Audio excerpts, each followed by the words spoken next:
que vai fazer a abertura da conferência, o Lobby em Portugal, que futuro, assim foi batizada, o professor Dr. Jorge Bacelar Gouveia.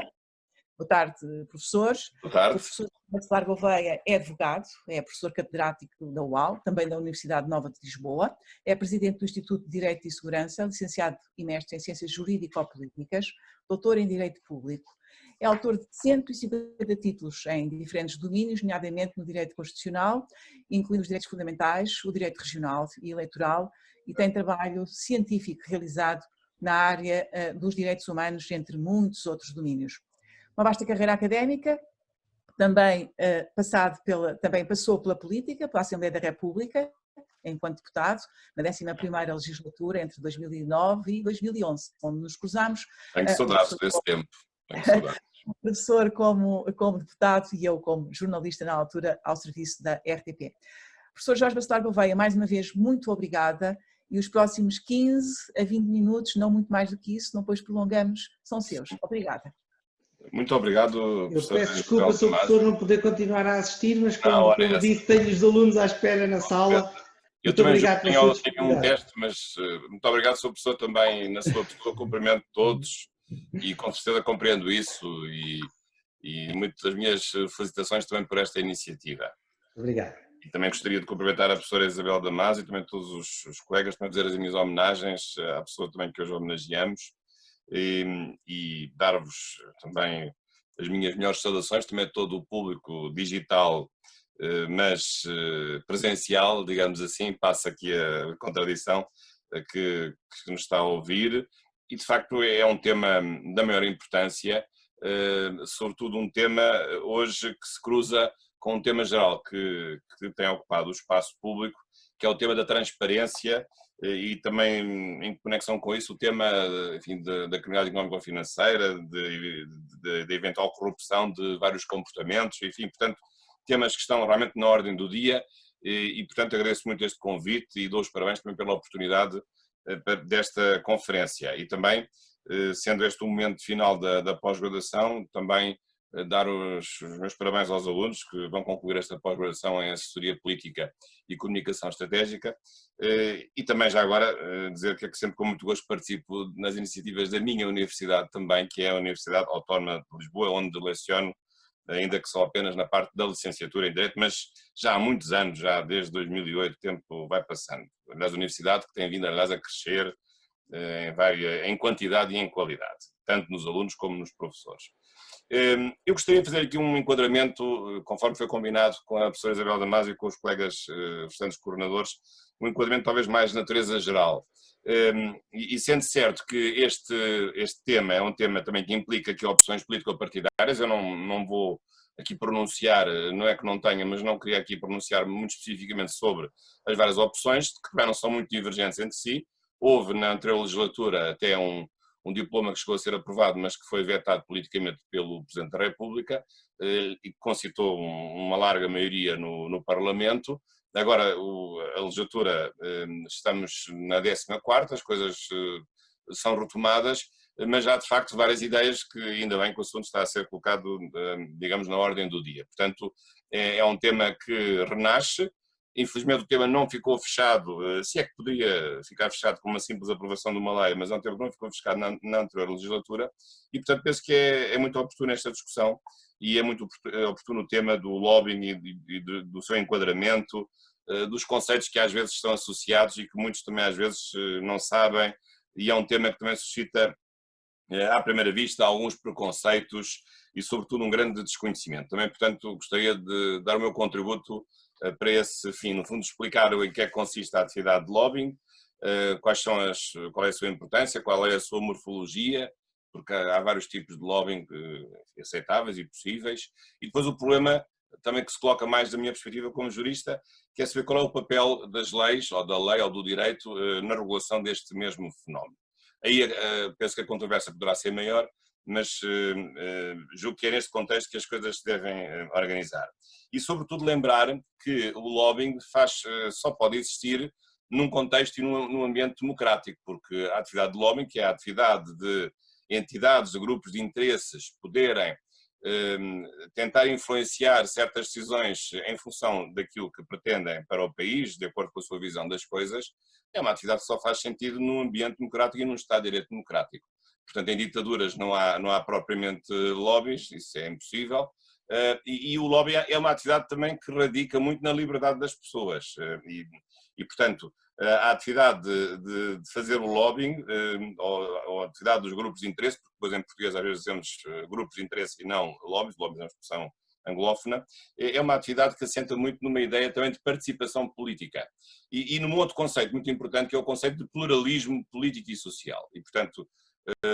os lobbies significam, num Estado de Direito democrático, no fundo um outro lado da democracia, que é de uma democracia participativa, em que há interesses da sociedade também que se organizam, porque numa sociedade organizada há o interesse individual que é expresso no voto por cada um dos cidadãos, mas os cidadãos não estão isolados entre si, estão interligados nas suas famílias, nas suas profissões, nas suas regiões, nas suas atividades industriais, comerciais. Portanto, há setores de atividade, digamos assim, e portanto pode haver interesses que se façam representar por agrupamentos de pessoas que não se identificam, por um lado, com os partidos políticos, porque os lobbies não são partidos políticos, os partidos têm uma estrutura jurídica muito própria. Por outro lado, também os lobbies não se confundem com os parceiros sociais e, portanto, nem com os sindicatos, que também é uma forma de representação de interesses, evidentemente, ou não se confundem com as ordens profissionais, também há muitas ordens profissionais, aliás, diferentemente dos sindicatos, as ordens profissionais regulam o acesso à profissão e a disciplina da profissão, mas normalmente não se intrometem em questões de natureza remuneratória, nem na defesa de certas condições socioprofissionais dos seus associados, e portanto o lobbying traduz aqui uma atividade informal que não se confunde nem com a atividade dos partidos políticos, nem com a atividade de outros parceiros sociais. Portanto, isto também julgo que é importante para nós percebermos o que é o lobbying, e ele só faz sentido como uma expressão democrática, como uma expressão da democracia participativa, em que nós temos a liberdade, com certeza, ainda ontem comemorámos um grande dia, a liberdade de pensamento, o dia da Revolução Francesa, a liberdade de opinião, a liberdade de manifestação, a liberdade de reunião, a liberdade de comunicação social, o direito de petição, o direito de voto. Portanto, há um conjunto, evidentemente, de liberdades, de direitos de participação política na esfera pública. Claro que o mais importante de todos é o direito de voto, mas aqui o lobbying também aparece um pouco neste contexto, que ele deve ser aceito no pressuposto de que corresponde a uma atividade que deve ser uma atividade livre. E, portanto, ele é uma expressão também de uma certa democracia participativa informal, não uma democracia eleitoral formal, como é o caso do direito de voto, ou de uma democracia referendária através, por exemplo, de um mecanismo do referendo, que já é uma coisa um pouco diferente propriamente de uma atividade de lobbying. Portanto, isto para fazer aqui este enquadramento, que julgo que também tem o seu interesse, e sobretudo para mostrar a importância desta atividade como uma expressão democrática da sociedade, que pode agir não apenas com base nos partidos, não apenas com base nas pessoas, nos cidadãos, individualmente considerados, mas também com base em grupos que se agregam em função de certos interesses, de certas realidades, de certas atividades ou de certos fins. Agora, na verdade, há depois várias maneiras de ver esta atividade, porque podemos fazer aqui várias perguntas. Quem é que faz o lobbying? São atividades de pessoas coletivas, pessoas individuais, são pessoas públicas, privadas, nacionais, estrangeiras, são empresas, são associações sem fins lucrativos, portanto pode haver aqui uma grande diversidade de entidades que podem ser aceites nesta atividade de lobbying. Depois, outra questão é saber não quem faz, mas a quem é que a atividade de lobbying se destina. E aqui, claro que se destina ao decisor, não apenas político no seu sentido estrito, o decisor legislativo, sobretudo esse é o mais importante, mas não só, o decisor administrativo, que toma decisões nas autarquias, nas regiões autónomas, pratica atos administrativos, pratica contratos. Portanto, os decisores no seu conjunto, até decisores da função política, aliás, uma das razões que o Sr. Presidente da República deu para não promulgar o diploma na legislatura anterior foi o facto de a Casa Civil ou o órgão Presidente da República não estar incluído precisamente nas entidades que deveriam ser submetidas ao regime de lobby que foi aprovado no fim da anterior legislatura, portanto, no ano passado. Portanto, quem faz e a quem faz, o a quem aqui é um a quem também manifestamente abrangente das várias atividades que devem ser incluídas neste processo e nesta regulamentação. Claro que depois o que é que se faz? O que se faz é um exercício legítimo de influência. Embora aqui a influência às vezes seja considerada maldita, porque, como sabemos, do ponto de vista penal, há um crime chamado precisamente tráfico de influência, e não de influências, como às vezes as pessoas dizem no plural, é tráfico de influência, mas isso é uma coisa muito diferente, porque o tráfico de influência, sendo crime, é o abuso de uma posição de influência para obter decisões lícitas ou ilícitas, mas com base numa troca de vantagens ou de favores, ou de vantagens, porque até podem ser patrimoniais. Mas não é disso que se trata, nós estamos aqui a lidar com uma atividade que consideramos legítima, útil e que por isso mesmo talvez careça de uma específica regulamentação, até por causa disso, para não se confundir ou para que se previna uma possibilidade de confusão com uma atividade que já seria uma atividade ilícita e até do foro criminal se atingisse a fronteira de uma atividade de um tipo criminal que pudesse ser o tráfico de influência. E claro que aqui também se pergunta, mas porquê que esta atividade existe? Existe porque é legítimo que os cidadãos que se agregam nestas entidades possam fazer chegar ao decisor político, ao decisor administrativo, as suas preocupações, aquilo que acham que é melhor para o país, às vezes com mais interesse, outras vezes com menos interesse, mas é legítimo que muitas vezes essas pretensões sejam levadas de uma forma específica ao decisor, porque às vezes o próprio decisor não tem a completa visão dos interesses do país e das necessidades do país e, portanto, o Estatuto dos Deputados,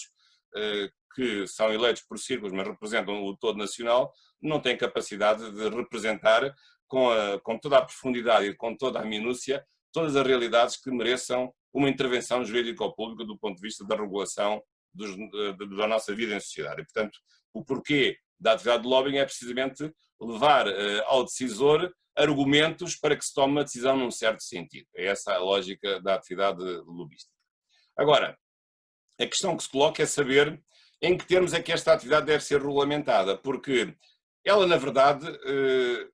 já existe não sendo regulamentada, ou dito de outra forma, não haver regra já é uma regra, é a regra da liberdade.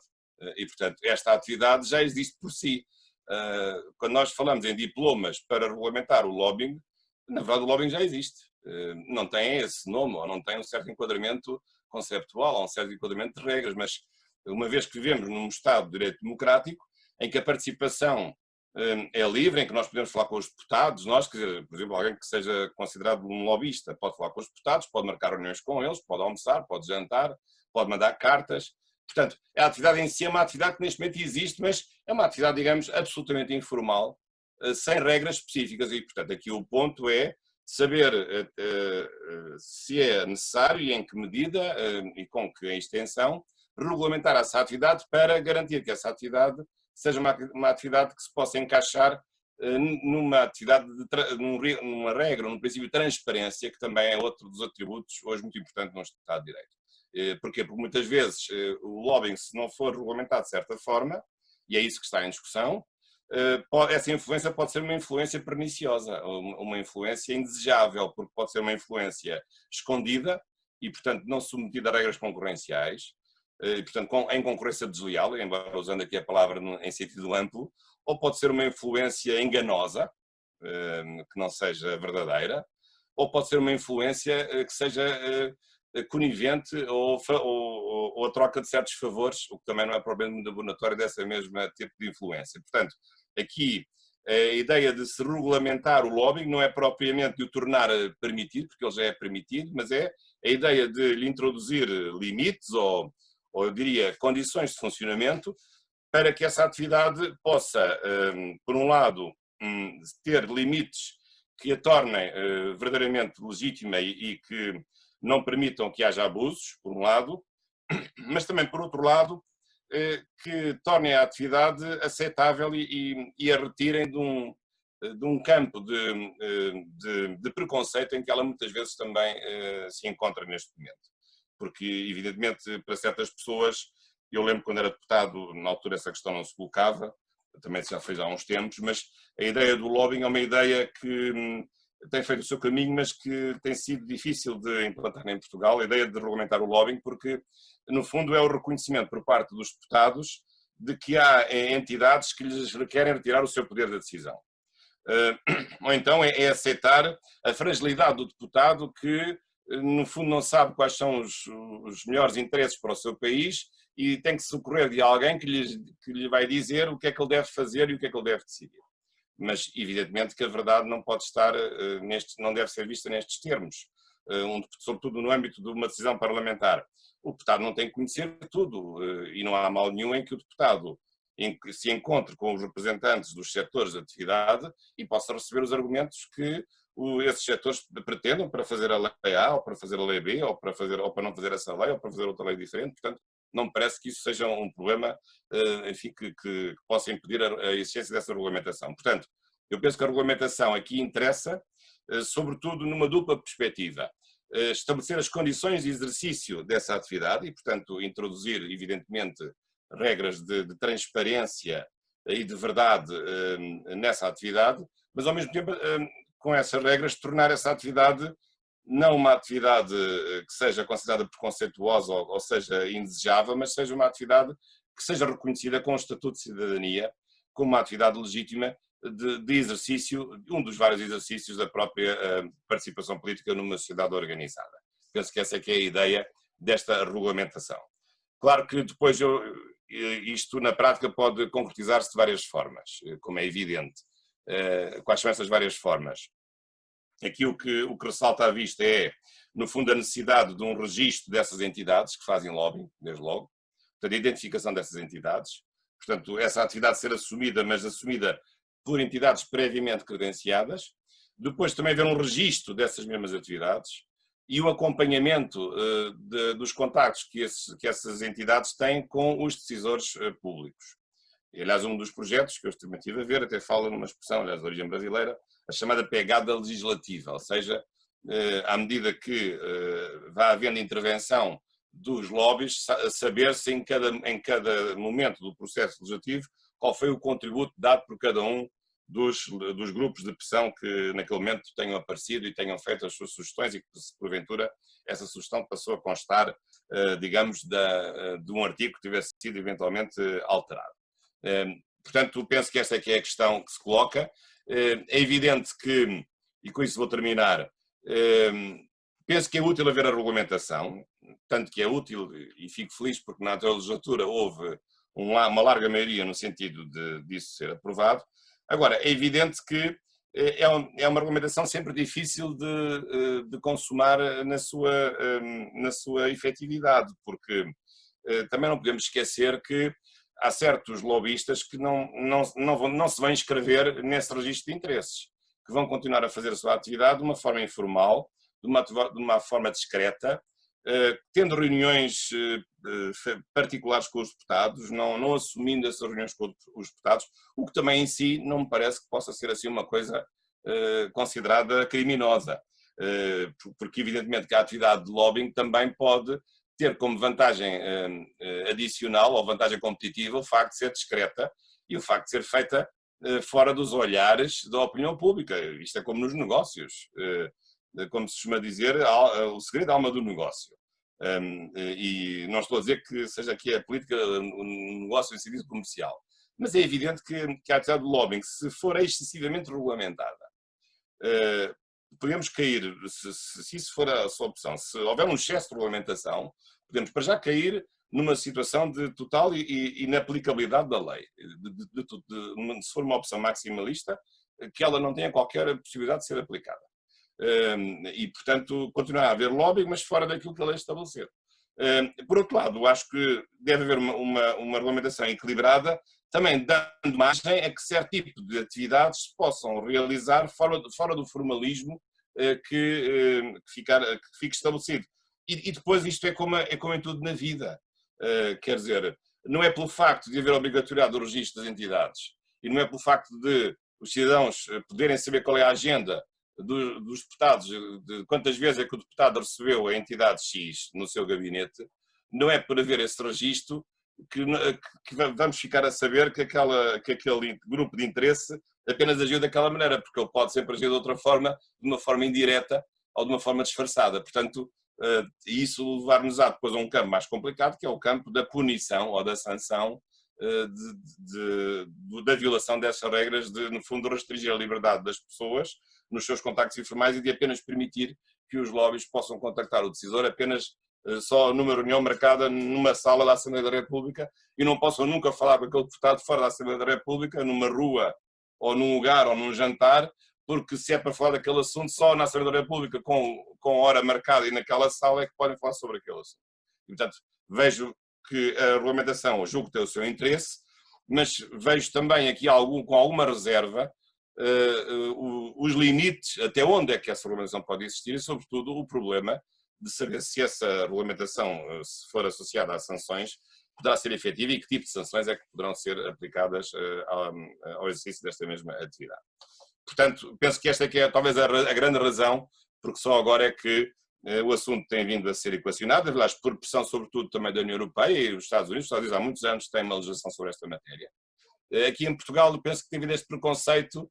talvez de uma certa sobranceria parlamentar, de não se aceitar a interferência, ou não assumir essa interferência, porque ela na verdade sempre existe, e não é interferência, é diálogo, é a expressão de uma opinião, é a defesa de um interesse, de um modo de ver uma atividade específica da sociedade, mas, portanto, eu penso que esse vai ser o maior dos desafios. E, portanto, talvez por aqui ficasse, eu ficarei a acompanhar os trabalhos. Depois também, se entenderem mais para a frente, se quiserem colocar uma questão, estarei aqui à vossa disposição. E uma vez mais também agradecer a vossa atenção e, em particular, cumprimentar a professora Isabel Damasio também por este amável convite e dar os parabéns também por esta moderação. Muito obrigado, Sra. Professora. Muito obrigada, professora.